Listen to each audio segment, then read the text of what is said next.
हल्दीघाटी के युद्ध में महाराणा प्रताप की वीरता और शौर्य के किस्से हर किसी के जुबान पर हैं। यह मध्यकालीन इतिहास का सबसे चर्चित युद्ध है, जिसमें मेवाड़ के राजा महाराणा प्रताप सिंह और मान सिंह के नेतृत्व वाली अकबर की विशाल सेना का आमना सामना हुआ था। बता दें कि इस युद्ध के लिए महाराणा प्रताप को याद किया जाता है और कहा जाता है कि इस युद्ध में उनके पास मुगलों की तुलना में आधे सिपाही थे। उनके पास मुगलों की तुलना में आधुनिक हथियार भी नहीं थे, लेकिन वे डटे रहे और मुगलों के दांत खट्टे कर दिए।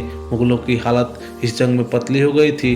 तभी उन्हें शक्ति सिंह रूप के महाराणा प्रताप का भेदिया भाई मिल गया।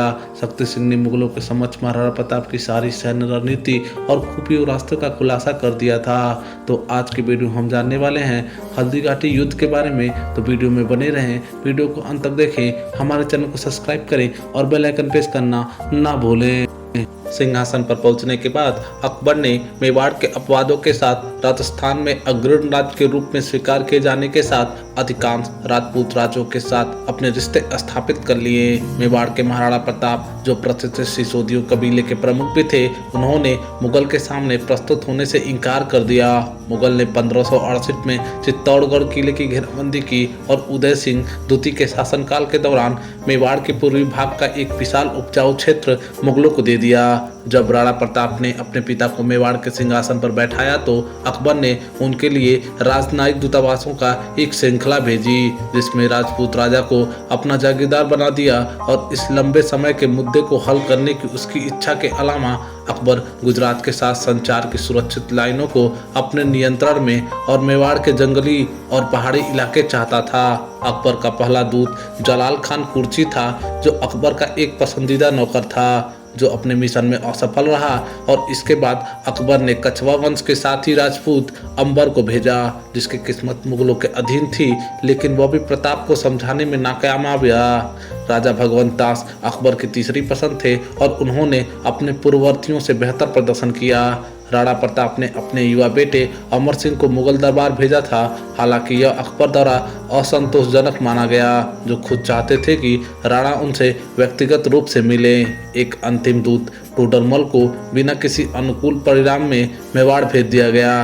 प्रयास विफल होने के साथ ही अब युद्ध होना तय था। राणा प्रताप, जो कुंभलगढ़ के रॉक किले में सुरक्षित थे, उन्होंने उदयपुर के पास गोगुंदा शहर में अपना आधार स्थापित किया।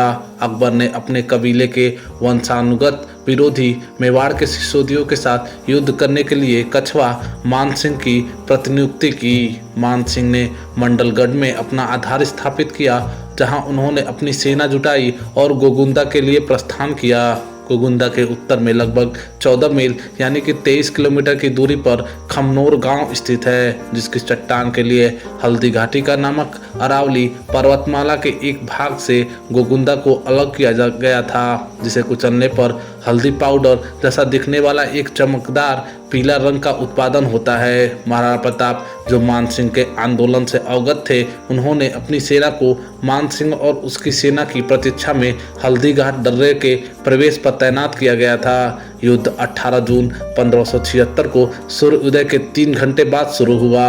मेवाड़ी परंपरा और कविताओं के अनुसार महाराणा प्रताप की सेना की संख्या 20,000 थी, जिनमें मान सिंह की 80,000 मजबूत सेना के खिलाफ खड़ा किया गया था। हालांकि जदुनाथ सरकार इन संख्याओं के अनुवाद से सहमत नहीं है, लेकिन उनका मानना है कि मान सिंह के युद्ध हाथी पर कूदते हुए राणा प्रताप के घोड़े चेतक की लोकप्रिय कहानी के रूप में अतिरंज है। सतीश चंद्र का अनुमान है कि मान सिंह की सेना 5,000 से 10,000 पुरुष शामिल थे, जिसमें मुगल और राजपूत दोनों शामिल थे। दोनों पक्ष के पास हाथी के युद्ध थे, लेकिन राजपूतों के पास कोई गोला बारूद या तोपें नहीं थीं। राणा प्रताप की अनुमानित 400 भील धनुधारियों की सेना प्रमुख राणा पूजा भील ने 800 मजबूत वैन की कमान हकीम सूर ने अपने अफगान के साथ दोडिया के भीम सिंह और रामदास राठौर के साथ की थी। दक्षिण पंथी लगभग 500 मजबूत थे और उनकी नेतृत्व ग्वालियर के पूर्व राजा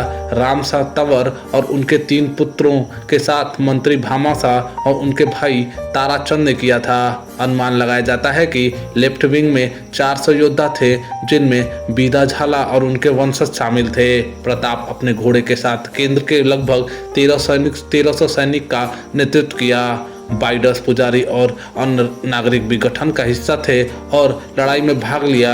भील गेंदबाजों को भी पीछे लगाया गया था। मुगलों ने 85 रेखा के एक दल की अग्रिम पंक्ति में रखा, जिसका नेतृत्व बराह के सैयद हसीम ने किया और उनके बाद मोहरा था, जिनमें जगन्नाथ के नेतृत्व वाले कछवा राजपूत के पूरक और बख्शी अली असफ खान के नेतृत्व वाली मध्य एशियाई मुगलों का समावेश था। माधो सिंह कछवा के नेतृत्व में एक बड़ा अग्रिम रिजर्व आया, जिसके बाद मान सिंह खुद केंद्र के साथ थे।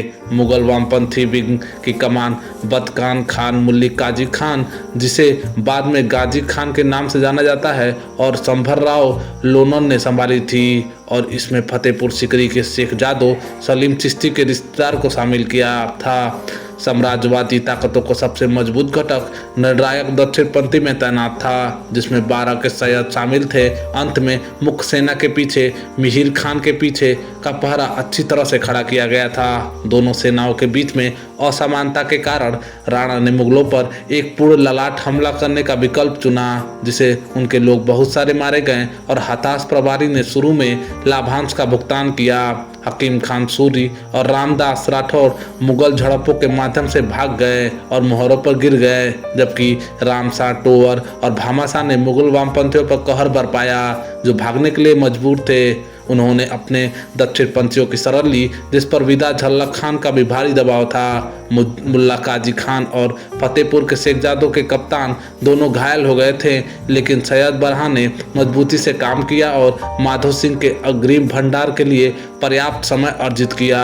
मुगल वामपंथी को हटाने के बाद रामशाह तोवर ने प्रताप से जुड़ने के लिए खुद को केंद्र की ओर बढ़ाया।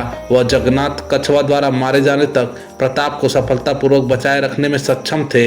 जल्द ही मुगल वैन, जो बुरी तरह से दबाया जा रहा था, माधो सिंह के आगमन से उबर गया था, जो वामपंथी दलों के तत्वों ने बरामद की थी, और सामने से सैयद हसीम के झड़पों के अवशेष थे। इस बीच दोनों केंद्र आपस में भिड़ गए थे और मेवाड़ी प्रभारी की गति बढ़ने के कारण लड़ाई और अधिक पारंपरिक हो गई थी। राणा सीधे तौर पर मान सिंह से मिलने में असमर्थ थे और उन्होंने माधो सिंह कछवाहा के खिलाफ खड़ा किया गया था। डोडिया कबीले के नेता भीम सिंह ने मुगल हाथी पर चढ़ने की कोशिश की, परंतु अपनी जान गंवा बैठे।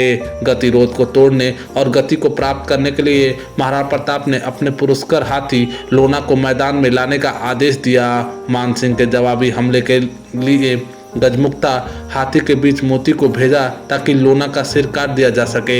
मैदान पर मौजूद लोगों को चारों तरफ फेंक दिया गया, क्योंकि दो पहाड़ जैसे जानवर आपस में भिड़ गए थे। अपने युद्ध के हाथियों के नुकसान के साथ मुगल मेवाड़ियों पर तीन तरफ से दबाव बनाने में सक्षम रहे और जल्द ही राजपूत नेता एक एक करके गिरने लगे और लड़ाई का ज्वार अब मुगलों की ओर झुकने लगा। और महाराणा प्रताप ने जल्द ही खुद को तीर और भाले से घायल पाया और यह महसूस करते हुए कि अब हार निश्चित है, बिंदा झाला ने अपने सेनापति शाही छत्र जब्त कर लिया और खुद को राणा होने का दावा करते हुए मैदान में टिके रहे।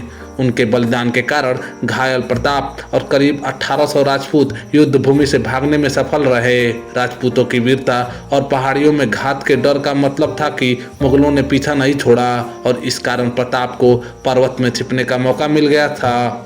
रामदास राठौर 3 घंटे लड़ाई के बाद मैदान पर मारे गए लोगों में से एक थे। रामशाह तोवर के 3 बेटे शालीवाहन बहन और प्रताप तोवर उनके पिता की मृत्यु में शामिल हो गए। मेवाड़ी सेना के लगभग 1600 सैनिकों की मृत्यु हो गई, जबकि मुगल सेना के करीब 150 सिपाही मारे गए और 350 घायल हुए। दोनों तरफ राजपूत सैनिक थे। उग्र संघर्ष एक स्तर पर बदायूनी ने आसफ खान से पूछा कि मैत्रीपुर और दुश्मन राजपूतों के बीच कैसे अंतर किया जाए। आसफ खान ने जवाब दिया कि जिसको भी आप पसंद करते हैं, जिस तरफ भी मारे जा सकते हैं, उन्हें गोली मार दें। यह इस्लाम के लिए एक लाभ होगा।